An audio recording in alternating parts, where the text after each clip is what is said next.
ಯೋ guys, ಲೈಫಲ್ಲಿ ಎಲ್ಲರೂ ಖಂಡಿತ ಲವ್ ಮಾಡಿರ್ತೀವಿ. ಅದರಲ್ಲಿ ಸಕ್ಸಸ್ಫುಲ್ ಆಗೋದು ಒಂದೋ ಎರಡೋ, ಮ್ಯಾಕ್ಸಿಮಮ್ ಎಲ್ಲರಿಗೂ ಫೇಲ್ ಆಗಿರುತ್ತೆ. ಆಮೇಲೆ ಏನು, ಸಾರಾಯಿಸಿ ಸೈಯಲ್ಲಿ ನನ್ನ ದೇವಿ ಕಾಣುವಲು, ಅದ್ ಬಿಟ್ರೆ ಪ್ರೀತಿಯ ಪರಿವಾಲ ಹಾರಿ ಹೋಯ್ತು ಗೆಳೆಯ. ಗರ್ಲ್ಸ್ಗೆ ಏನ್ ಸಾಂಗು ಅಂತ ಗೊತ್ತಾಗ್ತಾ ಇಲ್ಲ. ವಿಡಿಯೋಗೆ ಲೈಕ್ ಕೊಟ್ಬಿಟ್ಟು ಯಾವ ಸಾಂಗ್ ಆಗಿರ್ಬೋದು ಅನ್ನೋದನ್ನ ಕಮೆಂಟ್ ಬಾಕ್ಸ್ ಅಲ್ಲಿ ಕಮೆಂಟ್ ಮಾಡಿ ನನಗೆ ತಿಳಿಸಿ. ಸೊ ಎಲ್ಲ ಬ್ರೇಕಪ್ಗೂ ಮ್ಯಾಕ್ಸಿಮಮ್ ಚೀಟಿಂಗ್, ಡಬಲ್ ಗೇಮು, ಅಂದ್ರೆ ಆಲ್ರೆಡಿ ಲವರ್ ಇದ್ರೂ ಕೂಡ ಇನ್ನೊಬ್ಬರ ಜೊತೆ ಸೈಡ್ ಅಲ್ಲಿ ಸೈಡ್ ಬಿಸ್ನೆಸ್ ಮಾಡ್ತಾ ಇರ್ತಾರೆ. ಸೊ ಇಲ್ಲಿ ಒಂದು ಹುಡುಗಿ ಅದೇ ತರ ಅನೈತಿಕ ಸಂಬಂಧದಲ್ಲೇ ಡಬಲ್ ಗೇಮ್ ಆಡ್ತಾಳೆ. ಆದ್ರೆ ಐ ಆಮ್ ಶೋರ್ ಸ್ಟೋರಿ ಕೇಳೋಕೆ ಒಂಥರ ಇರುತ್ತೆ, ಬಟ್ ಆದ್ರೆ ಎಂಡಿಂಗ್ ಕ್ಲೈಮ್ಯಾಕ್ಸ್ ನೋಡಿದ್ರೆ ಖಂಡಿತ ಶಾಕ್ ಆಗ್ತೀರಾ. ಭಯಂಕರ ಟ್ವಿಸ್ಟ್ ಇದೆ. ಸೊ ಇವತ್ತು ನಾವು ನೋಡೋ ಮೂವಿ ಯಾವುದು ಅಂದ್ರೆ ಒಬ್ಸೆಷನ್ ಅನ್ನೋ ಇಂಗ್ಲಿಷ್ ಮೂವಿನೇ ಈ ವಿಡಿಯೋದಲ್ಲಿ ನಾವು ನೋಡೋದು. ನೋಡೋಕ್ಕೂ ಮುಂಚೆ ಸಬ್ಸ್ಕ್ರೈಬ್ ಮಾಡದೇ ಇರೋರು ಸಬ್ಸ್ಕ್ರೈಬ್ ಮಾಡ್ಕೊಳ್ಳಿ, ಮರೆಯದೆ ಬೆಲ್ ಐಕಾನ್ನ ಪ್ರೆಸ್ ಮಾಡಿ. ನೀವು ಮಾಡೋ ಸಬ್ಸ್ಕ್ರಿಪ್ಷನ್, ಶೇರ್, ಲೈಕ್, ಕಮೆಂಟ್ಸೇ ನಮಗೆ ಮೋಟಿವೇಶನಲ್ ಆಗಿರುತ್ತೆ. ಫಾಲೋ ಮಾಡದೇ ಇರೋರು ಫಾಲೋ ಮಾಡ್ಕೊಳ್ಳಿ. ಸರಿ, ಓಕೆ, ಇವಾಗ ಕತೆ ಒಳಗಡೆ ಹೋಗೋಣ.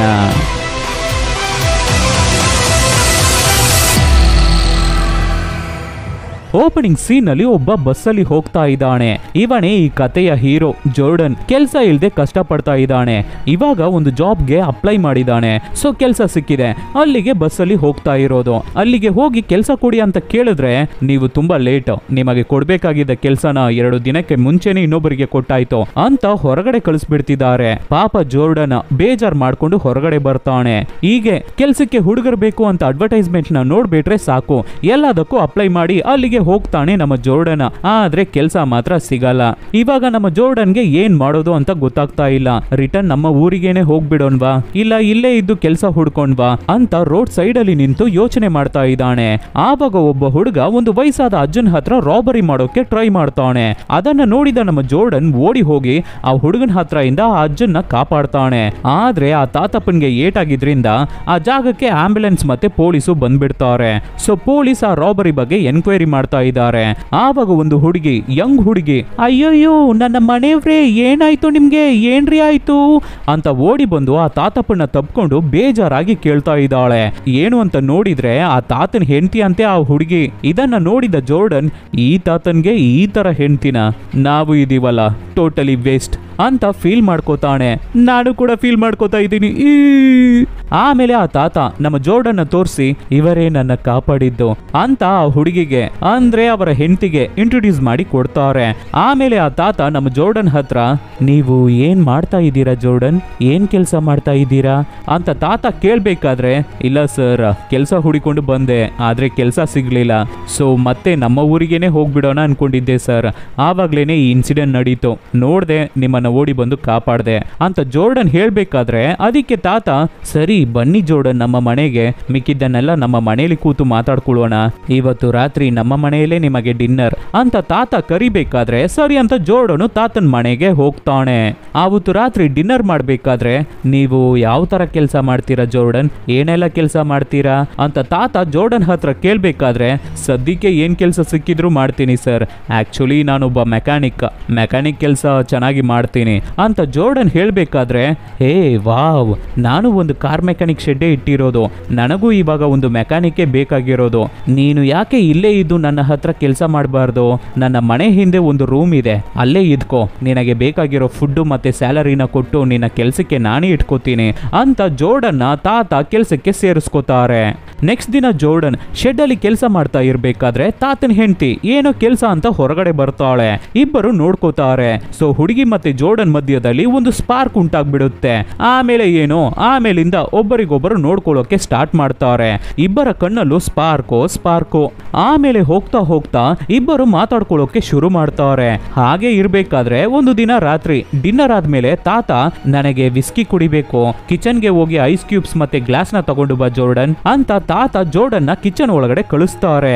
ಇಲ್ಲಿ ಕಿಚನ್ ಅಲ್ಲಿ ತಾತನ ಹೆಂಡತಿ ಪಾತ್ರೆ ತೊಳಿತಾ ಇದ್ದಾಳೆ. ಆವಾಗ ಜೋರ್ಡನ್ ಐಸ್ ಕ್ಯೂಬ್ಸ್ ನ ತಗೊಂಡು ಒಂದನ್ನ ಹುಡುಗಿ ಬಟ್ಟೆ ಒಳಗಡೆ ಹಾಕ್ಬಿಟ್ಟು ರೊಮ್ಯಾನ್ಸ್ ಮಾಡೋಕೆ ಟ್ರೈ ಮಾಡ್ತಾವನೆ. ಆವಾಗ ತಾತ, ಲ ಜೋರ್ಡನ್, ಇನ್ನ ಐಸ್ ಕ್ಯೂಬ್ಸ್ ತಗೋತಾ ಇದೆಯಾ, ಬೇಗ ಬಾರಪ್ಪ ಅಂತ ಕರಿಬೇಕಾದ್ರೆ ಜೋರ್ಡನ್ ಗಾಬರಿ ಆಗ್ಬಿಟ್ಟು ಅಲ್ಲಿಂದ ಹೋಗ್ಬಿಡ್ತಾನೆ. ಹೀಗೆ ಇರ್ಬೇಕಾದ್ರೆ ನೆಕ್ಸ್ಟ್ ದಿನ ಬೆಳಗ್ಗೆ ಜೋರ್ಡನ್ ತಾತನ ಹತ್ರ ಕಾರ್ಸಿಗೆ ಕೆಲವೊಂದು ಪಾರ್ಟ್ಸ್ ಬೇಕಾಗಿದೆ, ನೀವು ಟೌನ್ಗೆ ಹೋಗಿ ತಗೊಂಡು ಬನ್ನಿ ಅಂತ ತಾತನ್ನ ಹೊರಗಡೆ ಕಳಿಸ್ಬಿಡ್ತಾನೆ. ಆವಾಗ ತಾತನ ಹೆಂಡತಿ ಬಂದು, ನನ್ನ ಗಂಡನ ಎಲ್ಲಿಗೆ ಕಳ್ಸಿದ್ಯಾ, ಎಷ್ಟೊತ್ತು ಆಗುತ್ತೆ ಅವರು ರಿಟರ್ನ್ ಬರೋಕೆ ಅಂತ ಕೇಳ್ಬೇಕಾದ್ರೆ ಕಾರಿಗೆ ಬೇಕಾಗಿರೋ ಪಾರ್ಟ್ಸ್ನೆಲ್ಲ ತಗೊಂಡು ಬರೋಕೆ ಹೋಗ್ತಾ ಇದ್ದಾರೆ. ಹೇಗೂ ರಿಟರ್ನ್ ಬರೋಕೆ 3 to 4 hours ಆಗುತ್ತೆ ಅಂತ ಜೋರ್ಡನ್ ಹೇಳ್ಬೇಕಾದ್ರೆ ಸರಿ ಅಂತ ಹೋಗ್ತಾಳೆ ಹುಡುಗಿ. ಆದ್ರೆ ಜೋರ್ಡನ್ ಅವಳನ್ನ ಪಕ್ಕಕ್ಕೆ ಎಳ್ಕೊಂಡು ರೊಮ್ಯಾನ್ಸ್ ಮಾಡೋಕೆ ಟ್ರೈ ಮಾಡ್ತಾನೆ. ಆಮೇಲೆ ಅವತ್ತು ರಾತ್ರಿ ತಾತ ಕಾರ್ ಪಾರ್ಟ್ಸ್ನೆಲ್ಲ ತಗೊಂಡು ಮನೆಗೆ ರಿಟರ್ನ್ ಬಂದಾಯ್ತು. ಆಮೇಲೆ ಡಿನ್ನರ್ ಮುಗಿಸ್ಕೊಂಡು ತಾತನ್ಗೆ ಫುಲ್ಲು ಎಣ್ಣೆ ಸುರಿದು ಕೊಟ್ಟು ತಾತನ್ನ ಫುಲ್ಲು ಟೈಟ್ ಮಾಡಿಸ್ತಾನೆ ಜೋರ್ಡನ್. ತಾತ ಫುಲ್ಲು ಫ್ಲಾಟ್. ಆಮೇಲೆ ಜೋರ್ಡನ್ ತಾತನ ಹೆಂಡತಿ ರೂಮಿಗೆ ಹೋಗ್ತಾನೆ. ಹೀಗೆ ಇಬ್ಬರ ಮಧ್ಯ ರಿಲೇಶನ್ಶಿಪ್ ಹೋಗ್ತಾ ಇದೆ. ಸಡನ್ ಆಗಿ ಒಂದು ದಿನ ಜೋರ್ಡನ್, ನನ್ನ ಆಂಟಿಗೆ ಹುಷಾರಿಲ್ಲ, ಅವರನ್ನ ನೋಡ್ಕೊಂಡು ಬರ್ತೀನಿ, 1 week ರಜಾ ಬೇಕು ಅಂತ ಊರಿಗೆ ಹೊರಡ್ತಾನೆ. ಸರಿ, ಅವನ ಆಂಟಿಯನ್ನೇ ನೋಡೋಕೆ ಹೋಗ್ತಾ ಇದ್ದಾನೆ ಜೋರ್ಡನ್. ಅನ್ಕೊಂಡ್ರೆ ಊರಿಗೆ ಆಚೆ ಒಂದು ಹೋಟೆಲ್ ಅಲ್ಲಿ ರೂಮ್ ಬುಕ್ ಮಾಡಿ ಸ್ಟೇ ಆಗಿದ್ದಾನೆ. ಏನ್ ಕತೆ ಅಂತ ನೋಡಿದ್ರೆ ಆ ರೂಮಿಗೆ ತಾತನ ಹೆಂಡತಿ ಎಂಟ್ರಿ ಕೊಡ್ತಾ ಇದ್ದಾಳೆ. ಯಾಕೆ ಅಂದ್ರೆ ತಾತ ಯಾವಾಗ್ಲೂ ಮನೆಯಲ್ಲೇ ಇರ್ತಾನಂತೆ. ಸೊ ಇಬ್ಬರಿಗೂ ಸರಿಯಾಗಿ ರೊಮ್ಯಾನ್ಸ್ ಮಾಡ್ಕೊಳ್ಳೋಕೆ ಆಗ್ತಾ ಇಲ್ವಂತೆ. ಅದಕ್ಕೆ ಹೋಟೆಲ್ ಅಲ್ಲಿ ರೂಮ್ ಹಾಕಿ ಮಜಾ ಮಾಡ್ತಾ ಇದ್ದಾರೆ. ಹೀಗೆ ಹೋಗ್ತಾ ಹೋಗ್ತಾ ಇಬ್ಬರ ಮಧ್ಯ ಲವ್ ತುಂಬಾನೇ ಜಾಸ್ತಿ ಆಗ್ಬಿಡುತ್ತೆ. ಒಬ್ಬರಿಗೊಬ್ಬರು ಅವರ ಪಾಸ್ಟ್ ಲೈಫ್ ಬಗ್ಗೆ ಶೇರ್ ಮಾಡ್ಕೋತಾ ಇದ್ದಾರೆ. ಅವರ ರಿಲೇಶನ್ಶಿಪ್ ಲವ್ ಆಗಿ ಚೇಂಜ್ ಆಗ್ತಾ ಇದೆ. ನೆಕ್ಸ್ಟ್ ದಿನ ತಾತ ಜೋರ್ಡನ್ ಕರ್ಕೊಂಡು ಎಲ್ಲಿಗೋ ಹೋಗ್ತಾರೆ. ಅಲ್ಲಿ ಒಂದು ಜಾಗನ ತೋರಿಸಿ, ಈ ಪ್ಲೇಸ್ ನ ಫುಲ್ಲು ನಾನು ತಗೊಂಡೆ, ಇಲ್ಲೇ ಒಂದು ಮೋಟಾರ್ ಸೈಕಲ್ ಪಾರ್ಕ್ ನ ಕಟ್ಟಬೇಕು, ಅದೇ ನನ್ನ ಡ್ರೀಮು, ಅದಕ್ಕಾದ ಕೆಲಸವನ್ನು ನಾನು ಸ್ಟಾರ್ಟ್ ಮಾಡ್ಬಿಟ್ಟೆ ಅಂತ ತಾತ ಹೇಳ್ತಾರೆ. ಆದ್ರೆ ಜೋರ್ಡನ್ ತಲೆಯಲ್ಲಿ ಬೇರೆ ಐಡಿಯಾ ಇದೆ. ನೆಕ್ಸ್ಟ್ ದಿನ ತಾತ ಹೊರಗಡೆ ಹೋಗಿರ್ಬೇಕಾದ್ರೆ ಅವ್ರ ಹೆಂಡತಿನ ಕರೆದು, ತಾತನ್ನ ಕೊಂದ್ಬಿಡೋಣ, ಯಾಕೆ ಅಂದ್ರೆ ಅವ್ರು ಇರೋದು ನಿನಗೂ ನನಗೂ ತುಂಬಾನೇ ತೊಂದರೆ ಆಗ್ತಾ ಇದೆ, ನೀನು ನಾನು ಎಂಜಾಯ್ ಮಾಡಬೇಕು ಅಂದ್ರೆ ಇದನ್ನ ನಾವು ಮಾಡ್ಲೇಬೇಕು. ಹೇಗೆ ಅವರನ್ನ ಸಾಯಿಸೋದು ಅಂದ್ರೆ, ನಾಳೆ ಈ ಹಳೆ ಟ್ರ್ಯಾಕ್ಟರ್ನ ರಿಪೇರಿ ಮಾಡ್ತೀನಿ, ಆವಾಗ ನನಗೆ ಹೆಲ್ಪ್ ಬೇಕು ಅಂತ ಆ ತಾತನ್ನ ಕರಿತೀನಿ, ಅವರು ಬಂದು ಹೆಲ್ಪ್ ಮಾಡ್ತಾರೆ. ಆವಾಗ ನೀನು ಸೈಲೆಂಟ್ ಆಗಿ ಬಂದು ಈ ಲಿವರ್ನ ಮಾತ್ರ ಪುಲ್ ಮಾಡ್ಬೇಡು, ಸಾಕು, ತಾತ ಔಟ್ ಆಗ್ಬಿಡ್ತಾನೆ ಅಂತ ಹೇಳ್ತಾ ಇದ್ದಾನೆ ಜೋರ್ಡನ್. ಅದಕ್ಕೆ ಆ ಹುಡುಗಿ ಎದುರ್ಕೊಂಡು, ಅಯ್ಯಯ್ಯೋ ನಾನ್ ಮಾಡಲ್ಲಪ್ಪ, ನನಗೆ ತುಂಬಾ ಭಯ ಆಗ್ತಾ ಇದೆ, ನೀನ್ ಬೇಕಾದ್ರೆ ಈ ಹಗ್ಗನ ಯೂಸ್ ಮಾಡಿ ಲಿವರ್ನ ಎಳೆದ್ಬಿಡು, ಎಳೆದು ಅವರನ್ನ ಸಾಯಿಸು ಅಂತ ಹಗ್ಗನ ತಗೊಂಡು ತೋರಿಸ್ಬೇಕಾದ್ರೆ ಅದಕ್ಕೆ ಜೋರ್ಡನ್, ನಿನ್ ಗಂಡ ಆ ತಾತ ಏನು ಪೆದ್ದಾನ, ಲಿವರಿಗೆ ಹಗ್ಗ ಕಟ್ಟಿದ್ರೆ ಅವನ ಕಣ್ಣಿಗೆ ಕಾಣಲ್ವಾ, ಅವನಿಗೆ ಗೊತ್ತಾಗ್ಬಿಡಲ್ವಾ, ಇದನ್ನ ನೀನೇ ಮಾಡ್ಬೇಕು, ನಾವಿಬ್ರು ಹ್ಯಾಪಿ ಆಗಿರ್ಬೇಕಂದ್ರೆ ಇದನ್ನ ನೀನು ಮಾಡ್ಲೇಬೇಕು ಅಂತ ಹೇಳ್ತಾನೆ ಜೋರ್ಡನ್. ಸೊ ನೆಕ್ಸ್ಟ್ ದಿನ ಇವ್ರುಗಳು ಪ್ಲಾನ್ ಮಾಡಿದ ರೀತಿನೇ ತಾತನು ಆ ಟ್ರ್ಯಾಕ್ಟರ್ನ ರಿಪೇರಿ ಮಾಡೋಕೆ ಹೆಲ್ಪ್ ಮಾಡ್ತಾ ಇರ್ತಾರೆ. ಆವಾಗ ಹುಡುಗಿನು ಅದೇ ತರ ಸೈಲೆಂಟ್ ಆಗಿ ಬಂದು ಲಿವರ್ನ ಪುಲ್ ಮಾಡಿಬಿಡ್ತಾಳೆ. Plan success. ತಾತನ ತಲೆ ಮೇಲೇನೆ ಟ್ರ್ಯಾಕ್ಟರ್ ಬಿದ್ದು ತಾತ ಸ್ಪಾಟ್ ಔಟ್. ಆದ್ರೆ ಅದ್ರಲ್ಲಿ ಜೋರ್ಡನ್ದು ಕೈ ಕೂಡ ಟ್ರ್ಯಾಕ್ಟರ್ ಅಡಿಯಲ್ಲಿ ಸಿಗಾಕೊಂಡ್ಬಿಡ್ತು. ಆವಾಗ ಭಯದಲ್ಲಿ ಹುಡುಗಿ ಜೋರ್ಡನ್ನ ಕಾಪಾಡೋಕೆ ಹೋಗ್ತಾಳೆ. ಅದಕ್ಕೆ ಜೋರ್ಡನ್, ಫಸ್ಟ್ ನೀನು ಇಲ್ಲಿಂದ ಹೋಗ್ಬಿಡು, ಪೊಲೀಸ್ ಬಂದು ನೋಡ್ಬೇಕಾದ್ರೆ ಇದು ಆಕ್ಸಿಡೆಂಟ್ ತರ ಕಾಣ್ಬೇಕು, ನೋಡು ನಿನ್ನ ಕಾಲೆಲ್ಲ ಬ್ಲಡ್ ಆಗಿದೆ, ಅದನ್ನ ಫಸ್ಟ್ ಕ್ಲೀನ್ ಮಾಡ್ಕೊಂಡು ಹೊರಗಡೆ ಹೋಗು, ಆಕ್ಚುಲಿ ಈ ಇನ್ಸಿಡೆಂಟ್ ನಡಿಬೇಕಾದ್ರೆ ನೀನು ಮನೇಲೇ ಇರ್ಲಿಲ್ಲ, ಹೊರಗಡೆ ಹೋಗಿದ್ದೆ, ಅದೇ ತರಾನೇ ಮೇಂಟೈನ್ ಮಾಡು ಅಂತ ಹುಡುಗಿನ ಕಳಿಸ್ಬಿಡ್ತಾನೆ ಜೋರ್ಡನ್. ಅದೇ ತರ ಹುಡುಗಿ ಕೂಡ ಹೊರಗಡೆ ಬಂದು ಕಾಲ್ನ ತೊಳ್ಕೊಂಡು ಗಾಬರಿಯಲ್ಲಿ ಸ್ಪೋರ್ಟ್ಸ್ ಶೂಸ್ ನ ಹಾಕೊಂಡು ಹೊರಡ್ತಾಳೆ. ಹಾಗೆ ಹೋಗ್ತಾ ಇರ್ಬೇಕಾದ್ರೆ ಆ ಬ್ಲಡ್ ಆಗಿರೋ ಚಪ್ಪಲಿನ ದಾರಿಯಲ್ಲಿ ಎಲ್ಲೋ ಬಿಸಾಕ್ಬಿಟ್ಟು ಒಂದು ಶಾಪಿಂಗ್ ಮಾಲಿಗೆ ಹೋಗಿ ಶಾಪಿಂಗ್ ಮಾಡೋ ರೀತಿ ಕ್ಯಾಶುವಲ್ ಆಗಿ ಇರ್ತಾಳೆ. ಆವಾಗ ಪೊಲೀಸ್ ಕಡೆಯಿಂದ ಆ ಹುಡುಗಿಗೆ ಕಾಲ್ ಬರುತ್ತೆ. ಅದಕ್ಕೆ ಏನುವೇ ಗೊತ್ತಿಲ್ಲ ಅನ್ನೋ ತರ ಗಾಬರಿಯಾಗಿ ಓಡಿ ಹೋಗ್ತಾಳೆ. ಅವಳ ಗಂಡನ್ ಡೆಡ್ ಬಾಡಿನ ನೋಡಿದ ತಕ್ಷಣ ಬಿದ್ದು ಬಿದ್ದು ಎದೆ ಬಡ್ಕೊಂಡು ಹತ್ಕೊಂಡು ಆಕ್ಟ್ ಮಾಡ್ತಾ ಇದ್ದಾಳೆ ಹುಡುಗಿ. ಆಮೇಲೆ ಜೋರ್ಡನ್ನ ಹಾಸ್ಪಿಟಲ್ಗೆ ಕರ್ಕೊಂಡು ಹೋಗ್ಬಿಡ್ತಾರೆ ಪೊಲೀಸ್. ಆದ್ರೆ ಪೊಲೀಸ್ಗೆ ಇದು ಆಕ್ಸಿಡೆಂಟ್ ಇಲ್ಲ, ಮರ್ಡರೇ ಇರಬೇಕು ಅಂತ ಡೌಟ್ ಆಗುತ್ತೆ. ಯಾಕೆ ಅಂದ್ರೆ ವಯಸ್ಸಾದ ಗಂಡ, ಹೆಂಗಾದ ಹೆಂಡತಿ, ಮತ್ತೆ ಆ ತಾತ ಬೇರೆ ಸಾವುಕಾರ. ಸೊ ಆ ಹುಡುಗಿ ಮೇಲೆ ಆಸೆ ಪಟ್ಟು ಈ ಕೆಲಸದವನೇ ಈ ಮರ್ಡರ್ನ ಮಾಡಿರ್ಬೋದು, ಇಲ್ಲ ಇವರಿಬ್ಬರ ಮಧ್ಯ ರಿಲೇಶನ್ಶಿಪ್ ಇದ್ದಿರ್ಬೇಕು, ಅದು ಆ ತಾತನ್ಗೆ ಗೊತ್ತಾಗಿ ಜಗಳ ಮಾಡಿರ್ಬೋದು. ಸೊ ಅದಕ್ಕೆ ಇಬ್ಬರು ಸೇರಿ ತಾತನ್ನ ಮರ್ಡರ್ ಮಾಡಿರ್ಬೇಕು ಅಂತ ಪೊಲೀಸ್ ಹೇಳ್ಬೇಕಾದ್ರೆ ಅದಕ್ಕೆ ಪಕ್ಕದಲ್ಲಿ ಇರೋ ಇನ್ನೊಬ್ಬ ಪೊಲೀಸ್, ಅದು ಹೇಗೆ ಇದು ಮರ್ಡರೇ ಅಂತ ನೀವು ಹೇಳ್ತಾ ಇದ್ದೀರಾ, ಇದು ಆಕ್ಸಿಡೆಂಟ್ ಆಗೂ ಇರ್ಬೋದಲ್ವಾ ಅಂತ ಕೇಳ್ಬೇಕಾದ್ರೆ, ಶಾಪಿಂಗ್ ಮಾಡೋಕೆ ಹೋದವಳು ಏನಕ್ಕೆ ಸ್ಪೋರ್ಟ್ಸ್ ಶೂ ಹಾಕೊಂಡು ಹೋಗ್ತಾ ಇದ್ಲು, ಮೇ ಬಿ ಆ ಮರ್ಡರ್ ನಡಿಬೇಕಾದ್ರೆ ಆ ಹುಡುಗಿನೂ ಪಕ್ಕದಲ್ಲೇ ಇದ್ದಿರ್ಬೇಕು, ಆವಾಗ ಅವಳ ಕಾಲಿಗೆ ಬ್ಲಡ್ ಹಾರಿರ್ಬೇಕು, ಚಪ್ಪಲಿಗೆ ಮೆತ್ತಿರ್ಬೇಕು, ಅದಕ್ಕಾಗಿ ಚಪ್ಪಲಿನ ಬಿಚ್ಚಿ ಬಿಸಾಕ್ಬಿಟ್ಟು ಸ್ಪೋರ್ಟ್ಸ್ ಶೂನ ಹಾಕೊಂಡು ಹೋಗಿರ್ಬೇಕು ಅವಳು. ಚಪ್ಪಲಿನ ಈ ಶಾಪಿಂಗ್ ಮಾಲಿಗೆ ಹೋಗ್ಬೇಕಾದ್ರೇನೆ ದಾರಿಯಲ್ಲಿ ಎಲ್ಲಾದ್ರೂ ಬಿಸಾಕಿರ್ಬೇಕು ಅಂತ ಪೊಲೀಸ್ ಹೇಳ್ತಾ ಇದ್ದಾರೆ. ಅದೇ ತರ ಅವತ್ತು ರಾತ್ರಿ ಜೋರ್ಡನ್ ಮತ್ತೆ ಹುಡುಗಿ ಪೊಲೀಸ್ ಈ ಚಪ್ಪಲ್ನ ಹುಡಿಕೊಂಡು ಬರೋಕೆ ಚಾನ್ಸಸ್ ಇದೆ ಅಂತ ಅಲ್ಲಿಗೆ ಬಂದು ಹುಡುಕ್ತಾ ಇದ್ದಾರೆ. ಆದ್ರೆ ಚಪ್ಪಲಿ ಸಿಗ್ಲೇ ಇಲ್ಲ. ಆವಾಗ ಹುಡುಗಿ ಹೆದರ್ಕೊಂಡು ನಾವು ಇದನ್ನ ಮಾಡ್ಲೇಬಾರ್ದಾಗಿತ್ತು ಅಂತ ಅಳ್ಬೇಕಾದ್ರೆ ಅದಕ್ಕೆ ಜೋರ್ಡನ್ ನೀನು ಏನಕ್ಕೂ ಟೆನ್ಷನ್ ಆಗ್ಬೇಡ, ನಾನಿದ್ದೀನಿ, ನಾನ್ ನೋಡ್ಕೋತೀನಿ ಅಂತ ಸಮಾಧಾನ ಮಾಡ್ತಾನೆ. ಆಮೇಲೆ ಮತ್ತೆ ಹುಡುಕ್ಬೇಕಾದ್ರೆ ಚಪ್ಪಲಿನೂ ಸಿಗುತ್ತೆ. ಆಮೇಲೆ ಅದಕ್ಕೆ ಬೆಂಕಿ ಇಟ್ಟು ಎವಿಡೆನ್ಸ್ ನ ಕ್ಲಿಯರ್ ಮಾಡ್ತಾರೆ ಇಬ್ರುವೆ. ಆಮೇಲೆ ಇನ್ನ ಸ್ವಲ್ಪ ದಿನಕ್ಕೆ ನಾವು ನೋಡ್ಕೊಳ್ಳೋದು ಬೇಡ, ಮೀಟ್ ಆಗೋದು ಬೇಡ, ಪೊಲೀಸ್ಗೆ ನಮ್ಮ ಮೇಲೆ ಇರೋ ಡೌಟ್ ಕ್ಲಿಯರ್ ಆಗೋವರೆಗೂ ನಾವು ಮಾತಾಡ್ಕೊಳ್ಳೋದು ಕೂಡ ಬೇಡ ಅಂತ ಇಬ್ಬರು ಮಾತಾಡ್ತಾ ಇರ್ಬೇಕಾದ್ರೆ ಅದನ್ನ ದೂರದಲ್ಲಿ ಕಾರಲ್ಲಿ ಕೂತ್ಕೊಂಡು ಬೈನಾಕುಲರ್ ಅಲ್ಲಿ ಒಬ್ಬ ಪೊಲೀಸ್ ವಾಚ್ ಮಾಡ್ತಾ ಇದ್ದಾರೆ. ಅನ್ಕೊಂಡ ಹಾಗೆ ಇನ್ನೊಂದು ಕಡೆ ಪೊಲೀಸ್ ಆ ಚಪ್ಪಲಿನ ಹುಡುಕ್ತಾ ಇದ್ದಾರೆ. ನೆಕ್ಸ್ಟ್ ದಿನ ಪೊಲೀಸು ಜೋರ್ಡನ್ನ ಆ ತಾತನ್ ಡೆತ್ ಮ್ಯಾಟರ್ ಆಗಿ ವಿಚಾರಣೆ ಮಾಡಬೇಕು ಅಂತ ಸ್ಟೇಷನ್ಗೆ ಕರೀತಾರೆ. ಸೊ ಜೋರ್ಡನ್ ಸ್ಟೇಷನ್ಗೆ ಹೋಗ್ತಾನೆ. ಇನ್ನೊಂದು ಕಡೆ ತಾತನ್ ಹೆಂಡತಿ ಶಾಪಿಂಗ್ ಮಾಲ್ಗೆ ಹೋಗಿ ಪ್ರೆಗ್ನೆನ್ಸಿ ಟೆಸ್ಟ್ ಕಿಟ್ ನ ತಗೋತಾ ಇದ್ದಾಳೆ. ಈ ಕಡೆ ಪೊಲೀಸ್ ವಿಚಾರಣೆ ಮಾಡ್ತಾ ಇದ್ದಾರೆ. ಯಾರು ನೀನು, ಎಲ್ಲಿಂದ ಬಂದಿದ್ಯಾ, ಎಷ್ಟು ವರ್ಷಗಳಿಂದ ಆ ತಾತನ್ ಹತ್ರ ಕೆಲಸ ಮಾಡ್ತಾ ಇದೀಯಾ ಅಂತ ಕೇಳ್ಬೇಕಾದ್ರೆ ಅದಕ್ಕೆ ಜೋರ್ಡನ್ ನನ್ನ ಹತ್ರ ಯಾಕೆ ಇದನ್ನ ಕೇಳ್ತಾ ಇದ್ದೀರಾ, ನನ್ನ ಮೇಲೆ ಡೌಟ್ ಪಡ್ತಾ ಇದ್ದೀರಾ, ಇದು ಜಸ್ಟ್ ಒಂದು ಆಕ್ಸಿಡೆಂಟ್ ಅಷ್ಟೇ ಅಂತ ಹೇಳ್ಬೇಕಾದ್ರೆ ಅದಕ್ಕೆ ಪೊಲೀಸ ಇಲ್ಲ ಇದು ಖಂಡಿತ ಮರ್ಡರೇ. ಯಾಕೆ ಅಂದ್ರೆ ಆ ತಾತನ ಮೇಲೆ 2 ಸಲ ಟ್ರ್ಯಾಕ್ಟರ್ ಬಿದ್ದಿದೆ. ನೀನು ಮಾತ್ರನೇ ಈ ಮರ್ಡರ್ನ ಮಾಡ್ದ, ಇಲ್ಲ ಆ ತಾತನ ಹೆಂಡತಿ ಮತ್ತೆ ನೀನು ಇಬ್ಬರು ಸೇರ್ಕೊಂಡು ಮರ್ಡರ್ನ ಮಾಡಿದ್ದ? ಯಾಕೆ ಅಂದ್ರೆ ವಯಸ್ಸಾದ ಗಂಡ, ಅವಳು ಯಂಗ್ ಹೆಂಡತಿ, ನೀನು ಆ ಮನೇಲಿರೋ ಕೆಲ್ಸಗಾರ. ಸೊ ನಿನಗೂ ಆ ಹುಡುಗಿಗೂ ರಿಲೇಶನ್ಶಿಪ್ ಇದ್ದಿರ್ಬೇಕು, ಅದು ಆ ತಾತನ್ಗೆ ಗೊತ್ತಾಗಿರ್ಬೇಕು. ಅದಕ್ಕೆ ನೀವಿಬ್ಬರು ಸೇರಿ ಕೊಂದ್ಬಿಟ್ಟಿದ್ದೀರಾ ಅಲ್ವಾ ಅಂತ ಪೊಲೀಸ್ ಕೇಳ್ಬೇಕಾದ್ರೆ ಅದಕ್ಕೆ ಜೋರ್ಡನ್ ನೀವು ಸುಮ್ನೆ ನನ್ನ ಮೇಲೆ ಬ್ಲೇಮ್ ಮಾಡ್ತಾ ಇದ್ದೀರಾ ಸರ್, ನಾನು ನನ್ನ ಲಾಯರ್ನ ಕರ್ಕೊಂಡು ಬಂದು ನಾಳೆ ಮಾತಾಡ್ಕೋತೀನಿ ಅಂತ ಹೇಳ್ತಾನೆ.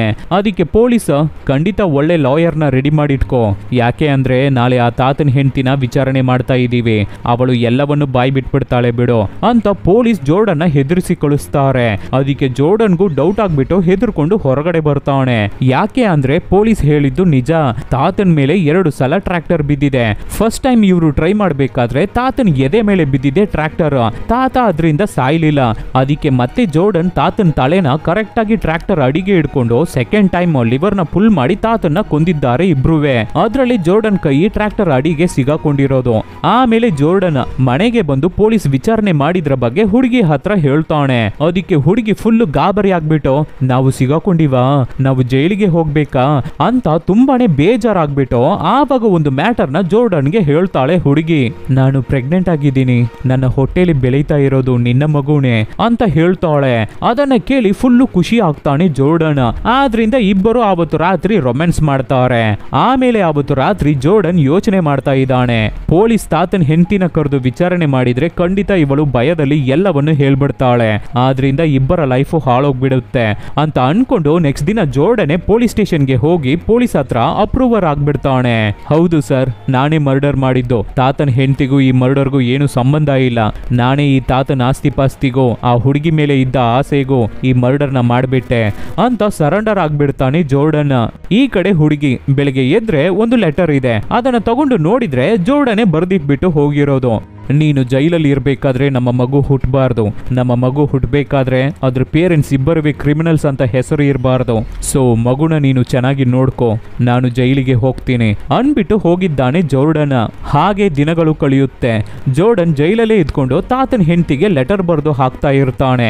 ಅದಕ್ಕೆ ಇವಳು ಮಗು ಹೇಗಿದೆ, ಯಾವ ಸ್ಟೇಜ್ ಅಲ್ಲಿ ಇದೆ ಅಂತ ಮಗುನ ಫೋಟೋ ತಗೊಂಡು ರಿಪ್ಲೈ ಲೆಟರ್ ಕಳಿಸ್ತಾ ಇರ್ತಾಳೆ. ಆದ್ರೆ ನಿಜ ಏನು ಅಂದ್ರೆ ತಾತನ ಹೆಂಡತಿ ನಿಜವಾಗ್ಲೂ ಪ್ರೆಗ್ನೆಂಟೇ ಆಗಿರ್ಲಿಲ್ಲ. ಜೋರ್ಡನ್ ಹತ್ರ ಪ್ರೆಗ್ನೆಂಟ್ ಅಂತ ಸುಳ್ಳು ಹೇಳಿ ಸೆಂಟಿಮೆಂಟ್ ಫೂಲ್ ಮಾಡಿ ಜೈಲಿಗೆ ಕಳಿಸ್ಬಿಟ್ಟು ತಾತಂದು ಆಸ್ತಿ ಎಲ್ಲವನ್ನು ಪಟಾಯಿಸ್ಕೊಂಡು ಅವಳ ಹಳೆ ಬಾಯ್ ಫ್ರೆಂಡ್ ಲವ್ವರ್ ಜೊತೆ ಸೇರಿ ಮಜಾ ಮಾಡ್ತಾ ಇದ್ದಾಳೆ ಹುಡುಗಿ. ಇವನ್ ಯಾರು ಅಂತ ಗೊತ್ತಾಗ್ತಾ ಇದೆಯಾ? ಅದೇ ಸ್ಟಾರ್ಟಿಂಗ್ ಅಲ್ಲೇ ಒಬ್ಬ ತಾತನ ಹತ್ರ ರಾಬರಿ ಮಾಡೋಕೆ ಬಂದ ಅಲ್ವಾ, ಅವನೇ ಇದು. ಆಕ್ಚುಲಿ ಏನಾಗಿದೆ ಅಂದ್ರೆ ಈ ರಾಬರಿ ಹುಡುಗ ಆ ತಾತನ ಹೆಂಡತಿಗೆ ಸೀಕ್ರೆಟ್ ಲವರ್, ಆ ತಾತನ ಕೊಂದ್ಬಿಟ್ಟು ಆಸ್ತಿ ಪಾಸ್ತಿನ ಪಟಾಯಿಸ್ಕೊಳ್ಳೋಣ ಅಂತ ಪ್ಲಾನ್ ಮಾಡಿದ್ದಾರೆ. ಅಂದ್ರೆ ಇವರಿಬ್ಬರು ಆ ತಾತನ ಕತೆ ಕತೆನ ಮುಗಿಸಿ ಆಮೇಲೆ ಚೆನ್ನಾಗಿರೋಣ ಅಂತ ಪ್ಲಾನ್ ಮಾಡ್ಕೊಂಡು ತಾತನ ಹತ್ರ ರಾಬರಿ ಮಾಡೋ ರೀತಿ ತಾತನ ಕೊಂದ್ಬಿಡೋಣ ಅಂತ ಟ್ರೈ ಮಾಡಿರ್ತಾರೆ. ಆವಾಗ ಜೋರ್ಡನ್ ಗೊತ್ತಿಲ್ಲದೆ ಮಧ್ಯ ನುಗ್ಗಿ ತಾತನ್ನ ಕಾಪಾಡಿರ್ತಾನೆ. ಸೊ ಇವ್ರಗಳ ಪ್ಲಾನ್ ಹಾಲ್ ಮಾಡಿದ್ದು ಜೋರ್ಡನ್. ಅದಕ್ಕಾಗಿ ಜೋರ್ಡನ್ನೇ ಇಟ್ಟು ಅವನ ಮುಖಾಂತರನೇ ತಾತನ್ನ ಕೊಂದು ಜೋರ್ಡನ್ಗೆ ಗಿಲ್ಟಿ ಫೀಲ್ ಆಗಿ ಸರೆಂಡರ್ ಆಗೋ ತರ ಸೆಂಟಿಮೆಂಟ್ ಆಕ್ಟ್ ಮಾಡಿ ಪಕ್ಕಾ ಪ್ಲಾನ್ ಮಾಡಿ ಜೋರ್ಡನ್ ಜೈಲಿಗೆ ಕಳಿಸಿದ್ದಾರೆ ಈ ಕಪಲ್ಸ್. ಸೊ ಜೋರ್ಡನ್ಗೆ ಫೋಟೋ ಕಳಿಸ್ಕೊಡ್ತಾ ಇದಾರಲ್ವಾ ಮಗುದು, ಆ ಮಗು ಇವರ ಕಂಪನಿಯಲ್ಲೇ ಕೆಲಸ ಮಾಡ್ತಾ ಇರೋ ಒಬ್ಬಳು ಸ್ಟಾಫ್ದು. ಸೊ ಆ ಮಗು ಫೋಟೋನ ನಮ್ಮ ಮಗು ಅಂತ ಹೇಳಿ ಜೈಲಿಗೆ ಕಳಿಸ್ಕೊಡ್ತಾ ಇರ್ತಾಳೆ. ಸೊ ಜೋರ್ಡನು ಇದನ್ನ ನಂಬಿ ಏಮಾರಿ ಜೈಲಲ್ಲಿ ಕೂತಿದ್ದಾನೆ. ಸ್ವಲ್ಪ ವರ್ಷಗಳ ನಂತರ ಜೋರ್ಡನ್ ಇವಾಗ ರಿಲೀಸ್ ಆಗೋ ಟೈಮ್, ಅವನ ಮಗು ಫೋಟೋನ ಕೈಯಲ್ಲಿ ಹಿಡ್ಕೊಂಡು ರಿಲೀಸ್ ಆಗ್ತಾ ಇದ್ದಾನೆ. ಇಲ್ಲಿಗೆ ಈ ಮೂವಿ ಮುಗಿಯುತ್ತೆ. ಸೊ ಈ ಥರ ಡಿಫ್ರೆಂಟ್ ಆದ ಮೂವಿಗಳನ್ನು ನಾವು ನಿಮಗೆ ಕೊಡ್ತಾನೆ ಇರ್ತೀವಿ. ಅದಕ್ಕೆ ನೀವು ಮಾಡಬೇಕಾಗಿರೋದು ನಿಮ್ಮ ಸಪೋರ್ಟ್ ಮಾತ್ರ, ಏನೂ ಇಲ್ಲ. ನಿಮ್ಮ ಫ್ರೆಂಡ್ಸ್ಗೆ ರಿಲೇಟಿವ್ಸ್ಗೆ ಹೇಯ್ ಈ ಥರ ಒಂದು ಚಾನಲ್ ಇದೆ ಚೆನ್ನಾಗಿದೆ ನೋಡು ಅಂತ ಹೇಳಿದ್ರೇ ಸಾಕು. Soon catch you peoples with an another nice movie. Take care.